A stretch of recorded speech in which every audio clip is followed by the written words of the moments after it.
Dear friends, എല്ലാവർക്കും സുഖമാണെന്ന് വിശ്വസിക്കുകയാണ്. അവിടെയൊക്കെ മഴയുണ്ടോ? ഇവിടെ ഇന്നൊരു ദിവസം കുറച്ച് മഴയ്ക്ക് കുറവാണ്. അപ്പോൾ എല്ലാവരുടെ സുഖത്തിനും ആയുരാരോഗ്യത്തിനും പ്രാർത്ഥിച്ചുകൊണ്ട് നേരെ വീഡിയോയിലേക്ക് പോകാം.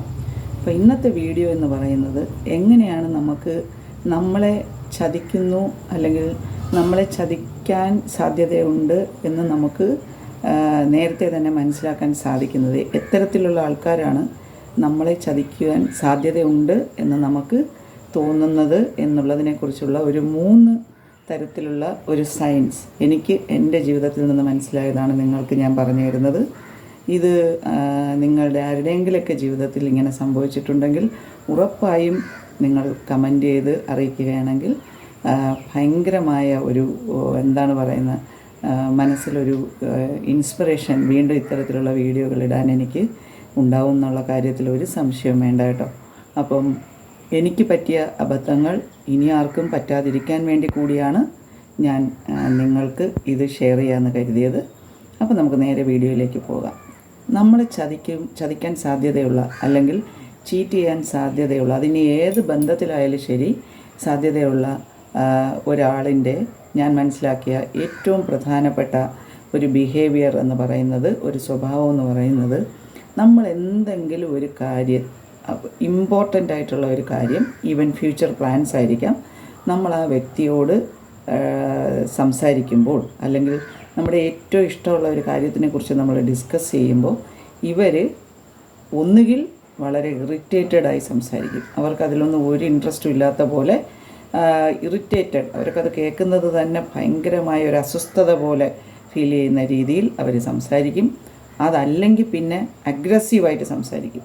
ഇതൊക്കെ എന്തിനാണ് ഇപ്പം നമ്മൾ ഡിസ്കസ് ചെയ്യുന്നത്? നമ്മളിവിടെ എൻജോയ് ചെയ്യാനല്ലേ വന്നത്, അല്ലെങ്കിൽ നമ്മളിവിടെ ഈ കാര്യം പറയാനല്ലല്ലോ വന്നത് എന്നൊക്കെയുള്ള രീതിയിൽ ഭയങ്കരമായി അവിടെ ഒരു അഗ്രസീവ്നെസ്സിൻ്റെ അല്ലെങ്കിൽ അത്തരത്തിൽ സംസാരിക്കേണ്ട കാര്യം ഇല്ലെങ്കിൽ പോലും ഇവർക്ക് അവരറിയാതെ തന്നെ ഒരു ദേഷ്യം തോന്നിക്കുന്ന രീതിയിലുള്ള സംസാരം അവരുടെ ഭാഗത്തു നിന്നുണ്ടാവുകയാണെങ്കിൽ നമ്മൾ കെയർ ചെയ്യേണ്ടതാണ്. ഈ വ്യക്തി എന്നായാലും ഒരു ദിവസം നമ്മൾ ചതിക്കാൻ സാധ്യതയുണ്ട് എന്നുള്ളത്. അതുപോലെ തന്നെ ഇപ്പോൾ ഇറിറ്റേഷൻ്റെ കാര്യം പറഞ്ഞു, അതുപോലെ തന്നെ അഗ്രസീവ്നെസ്സിൻ്റെ കാര്യവും നമ്മളിവിടെ ഡിസ്കസ് ചെയ്തു. പിന്നെ വേറൊരു തരത്തിലുള്ള ബിഹേവിയർ എന്ന് പറയുന്നത്, നമ്മളിപ്പോൾ എന്തെങ്കിലും ഒരു കാര്യം അവരോട് ഡിസ്കസ് ചെയ്ത് അവരിൽ നിന്നൊരു അഭിപ്രായം അറിയാം. കാരണം നമ്മളവരെ വിശ്വസിച്ച് കൂടെ നിർത്തിയിരിക്കുകയാണല്ലോ. അപ്പോൾ അത്തരത്തിൽ നമ്മൾ അവരോടൊരു കാര്യം സംസാരിക്കാൻ ചെല്ലുമ്പോൾ, നമ്മളൊരു അഭിപ്രായം ചോദിക്കാൻ ചെല്ലുമ്പോൾ ഇവർ സൈലൻ്റ് ആവും. അതിനുള്ള മറുപടി പറയാതെ അങ്ങ് ബ്ലാങ്കായിട്ടിരിക്കുന്നത് പോലെ നമുക്ക് ഫീൽ ചെയ്യുകയാണെങ്കിൽ ഉറപ്പായും ഇവർക്ക് നമ്മളെ ചീറ്റ് ചെയ്യാനുള്ള സാധ്യത 100-ൽ 99% ഉണ്ടെന്നേ പറയാൻ പറ്റൂ. ഇറിറ്റേഷൻ ഒരു ക്യാരക്ടറായി എനിക്ക് തോന്നി. അതുപോലെ തന്നെ ഈ എന്താ പറയുന്നത്, ഇപ്പം നമ്മൾ പറഞ്ഞ സൈലൻസ് ചില സന്ദർഭങ്ങളിലൊക്കെയാണ്. പക്ഷേ ഇത്തരത്തിലുള്ള നല്ല ആത്മബന്ധം കീപ്പ് ചെയ്യുന്ന ആൾക്കാരുടെ ഇടയിൽ പ്രധാനപ്പെട്ട ഇമ്പോർട്ടൻറ്റ് ഡിസിഷൻ മേക്കിംഗ് ടൈമിൽ സൈലൻസ് കീപ്പ് ചെയ്യുന്നത് എന്തൊക്കെ പറഞ്ഞാലും അതൊരു റെഡ് ഫ്ലാഗാണ്. മാത്രമല്ല അത് നമുക്കുള്ള ഒരു മുന്നറിയിപ്പാണ് എന്ന് എനിക്ക് എൻ്റെ അനുഭവത്തിൽ ഫീൽ ചെയ്തിട്ടുണ്ട്. അതുപോലെ വേർഡ്സും ആക്ഷൻസും, അതായത് നമ്മൾ പറയുന്ന വാക്കുകളും നമ്മുടെ പ്രവൃത്തിയും തമ്മിൽ മാച്ച് ചെയ്യാതിരിക്കുക.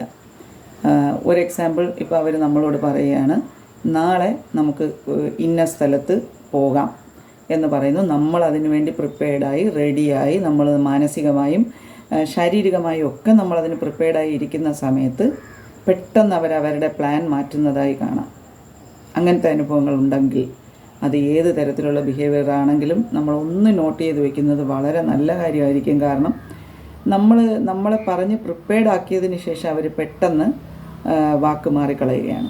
ഇതൊരു എക്സാമ്പിളാണ് ഞാൻ പറഞ്ഞത്. ഇതുപോലെ പല കാര്യങ്ങളിൽ, അല്ലെങ്കിൽ നമ്മളെ ഇമ്പോർട്ടൻ്റ് ആയിട്ടുള്ള ഒരു സാഹചര്യത്തിൽ, ഏറ്റവും വേണമെന്നുള്ള ഒരു സാഹചര്യത്തിൽ നമുക്കൊപ്പം നിൽക്കാമെന്ന് പറഞ്ഞിട്ട് പെട്ടെന്ന് അവർ, അല്ലെങ്കിൽ ഇന്ന് ഞാൻ ബിസിയാണ്, ഇന്ന് എനിക്ക് പറ്റില്ല എന്നൊക്കെ പറഞ്ഞ് ഒഴിവ് പറഞ്ഞ് മാറുന്ന ഒരു തരത്തിലുള്ള ബിഹേവിയറൽ പാറ്റേൺ 1, 2, 3 പ്രാവശ്യം ഒരു വ്യക്തിയിൽ കണ്ടാൽ തീർച്ചയായും അത് നമ്മൾ ഒരു വാർണിംഗ് സിഗ്നലായി എടുക്കേണ്ടതാണ്. പിന്നെ അവരെ നമ്മൾ ഒബ്സർവ് ചെയ്യണം, നല്ല രീതിയിൽ വിലയിരുത്തണം. എന്ന് വിചാരിച്ച് ഒരു പ്രാവശ്യം ചെയ്യുന്നവരിങ്ങനെയാണെന്നല്ല ഞാൻ പറയുന്നത്.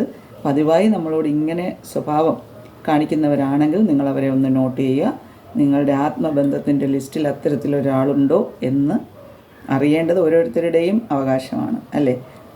ഒരു ചതിക്കപ്പെടുമ്പോൾ ഇരുന്ന് കരയുന്നതിനേക്കാൾ എത്രയോ നല്ലതാണ് അതിനു മുന്നേ തന്നെ നമുക്ക് കുറച്ച് കാര്യങ്ങൾ മനസ്സിലാക്കാൻ കഴിയുന്നത് എന്ന് വിചാരിച്ചിട്ടാണ് ഞാനിത് പറയുന്നത്. അതുപോലെ ചില ആൾക്കാരുണ്ട് പോസ്റ്റ്പോണിങ് നേച്ചർ, അതായത് നാളെ നീളെ എന്നുള്ള ആൾക്കാർ. എന്ത് കാര്യം നമ്മൾ പറഞ്ഞാലും അത് നാളെ ആവട്ടെ, അല്ലെങ്കിൽ അത് മറ്റന്നാൾ ചെയ്യാം. മറ്റന്നാൾ വരുമ്പോൾ വീണ്ടും ഒരു നാളേക്ക് വേണ്ടി കാത്തിരിക്കുന്നത്. നമുക്കറിയാം നാളെ എന്നത് നമ്മുടെ വെറും ഒരു തോട്ട് പ്രോസസ്സ് മാത്രമാണ്.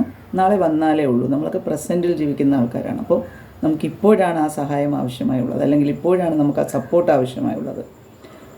നാളെ നീളെ എന്ന് പറഞ്ഞ് ഇന്ന് അൺലെസ് ഒരു ഹെൽത്ത് കണ്ടീഷൻ, ഓക്കെ, ഇപ്പോൾ ആർക്കെങ്കിലും എന്തെങ്കിലും ഒരു ഹെൽത്ത് കണ്ടീഷൻ ഉണ്ടെങ്കിൽ ഇന്ന് വരാമെന്ന് പറഞ്ഞ ആളിന് ചിലപ്പോൾ ഇന്ന് വരാൻ സാധിച്ചില്ലെന്നിരിക്കും. പക്ഷേ അത് ജെന്യുവനായിട്ടുള്ള ഒരു റീസൺ ആണോ, അവർക്ക് യഥാർത്ഥത്തിൽ ഹെൽത്ത് ഇഷ്യൂസ് ഉണ്ടോ എന്ന് മനസ്സിലാക്കിയതിന് ശേഷം മാത്രമേ ഉള്ളൂ. അല്ലാതെ വെറുതെ നമ്മുടെ സ്വപ്നങ്ങൾക്കും നമ്മുടെ മുന്നോട്ടുള്ള ഭാവി ജീവിതത്തിനും സുരക്ഷിതത്വമില്ല എന്ന് നമുക്ക് തോന്നുന്ന ഇത്തരം ചതി സ്വഭാവം, അല്ലെങ്കിൽ ചതിക്കാൻ സാധ്യതയുള്ള സ്വഭാവമുള്ള ആൾക്കാരിൽ നിന്ന് നമ്മൾ ഓരോരുത്തരും വിട്ടു നിൽക്കുകയാണെങ്കിൽ അതൊരു പരിധിവരെ നമ്മുടെ മനസ്സിൻ്റെ സന്തോഷത്തിനും മുന്നോട്ടുള്ള നമ്മുടെ സുഖപ്രദമായ ജീവിതത്തിനും നമ്മളെക്കൊണ്ട് മറ്റുള്ളവർക്ക് 10 പേർക്ക് ഉപകാരം വരുന്ന കാര്യങ്ങൾ ചെയ്യാനും ഒക്കെ നമുക്ക് സാധിക്കും. അല്ലെങ്കിൽ കടുത്ത ഡിപ്രഷനിലേക്കും നമ്മുടെ ജീവിതത്തിലേക്ക് വരാനിരിക്കുന്ന ഒരു വസന്തകാലത്തിനെയാണ് ഇത്തരം ചീറ്റേഴ്സ് ബ്ലോക്ക് ചെയ്യുന്നത് എന്നുള്ള കാര്യം നമ്മൾ ഓരോരുത്തരും അറിഞ്ഞിരിക്കണം. എൻ്റെ ജീവിതത്തിൽ എനിക്ക് പല സന്ദർഭങ്ങൾ ഇത്തരത്തിലുണ്ടായിട്ടുണ്ട്. അപ്പോൾ ആ സന്ദർഭങ്ങളൊക്കെ പറയുകയാണെങ്കിൽ ഈ വീഡിയോ വളരെ ലെങ്തിയായി പോകും. അതുകൊണ്ടാണ് പോയിൻറ്റ്സ് മാത്രം പറഞ്ഞ് ഞാൻ ഈ വീഡിയോ ഇവിടെ അവസാനിപ്പിക്കുന്നത്. അപ്പോൾ ചതി കാണിക്കാൻ സാധ്യതയുള്ള എന്ന് എനിക്ക് തോന്നിയ കുറച്ച് കാര്യങ്ങളാണ് ഞാനിവിടെ ഫ്രണ്ട്സിനോട് ഷെയർ ചെയ്തിരിക്കുന്നത്. ഓരോരുത്തരും അവരവരുടെ വിലയേറിയ കമൻറ്റുകൾ അറിയിക്കുക. ആർക്കെങ്കിലും ഇത് റിലേറ്റബിളായി തോന്നിയെങ്കിൽ അതും അറിയിക്കുക.